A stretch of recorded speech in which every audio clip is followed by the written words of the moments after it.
Davao City, magandang hapon po sa inyong lahat. Una sa lahat, nagpapasalamat ako sa Diyos sa pagkakataon na pinagkalooban tayo ng isang pinuno na katulad ni Pangulong Rodrigo Roa Duterte. Bagamat bilang isang tao, bilang isang ordinaryong Pilipino, noong siya ay tumakbo bilang Pangulo ng Republika ng Pilipinas, ay hindi po ako bumoto sa kanya.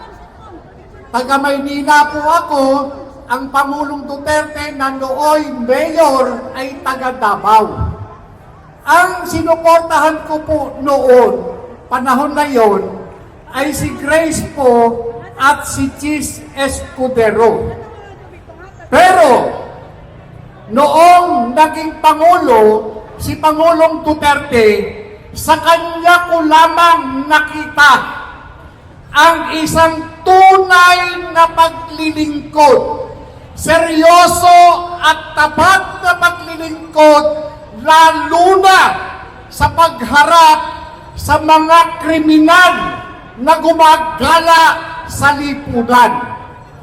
Bilang isang alagad ng batas dati, ako po ay isang pulis, miyembro ng PNP SAP Class 1993.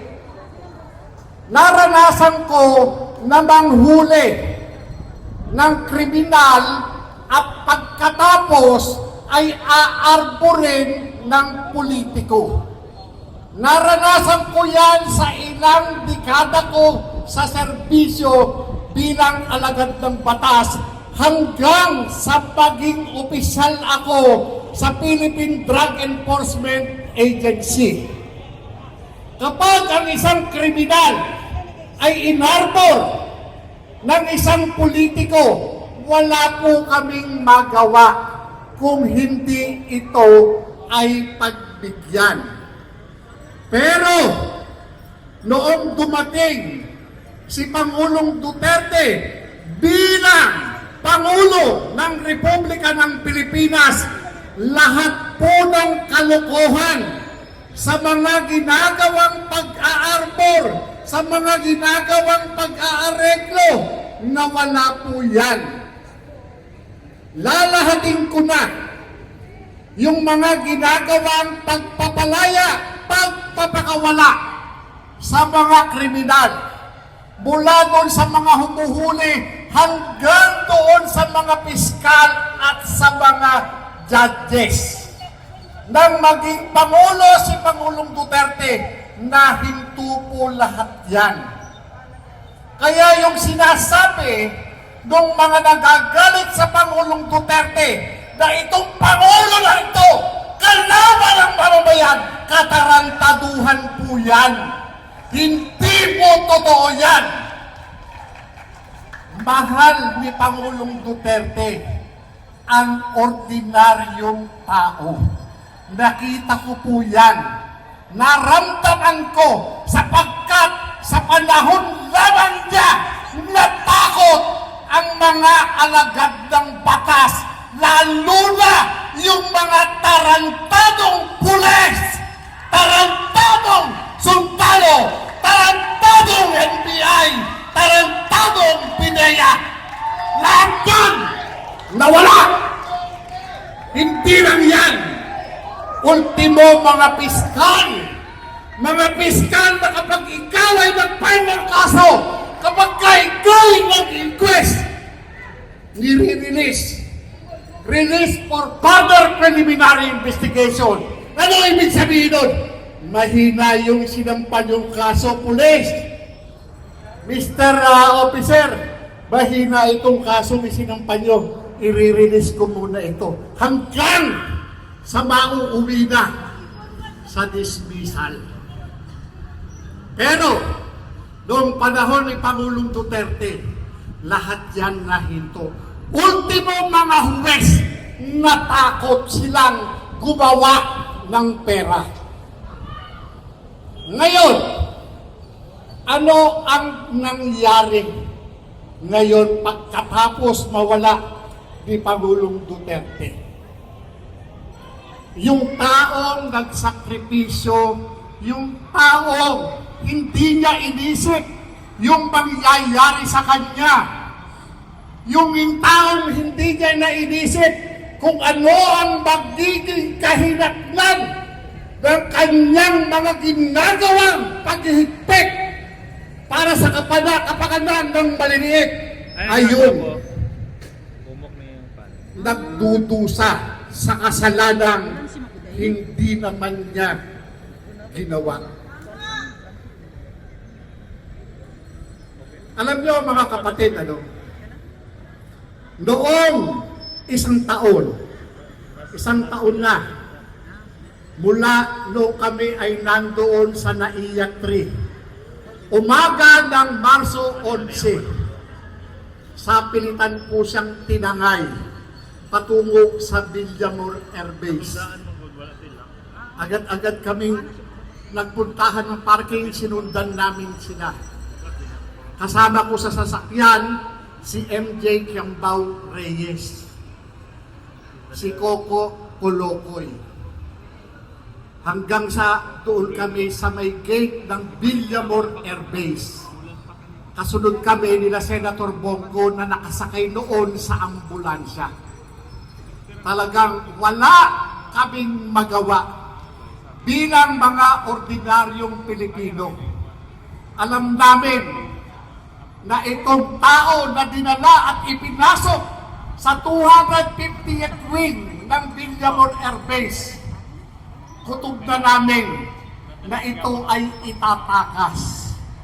Kasabay na rin ng pagputok ng balita na mayroong pribadong eroplano na nag-aantay at nakaparada doon sa tarmac.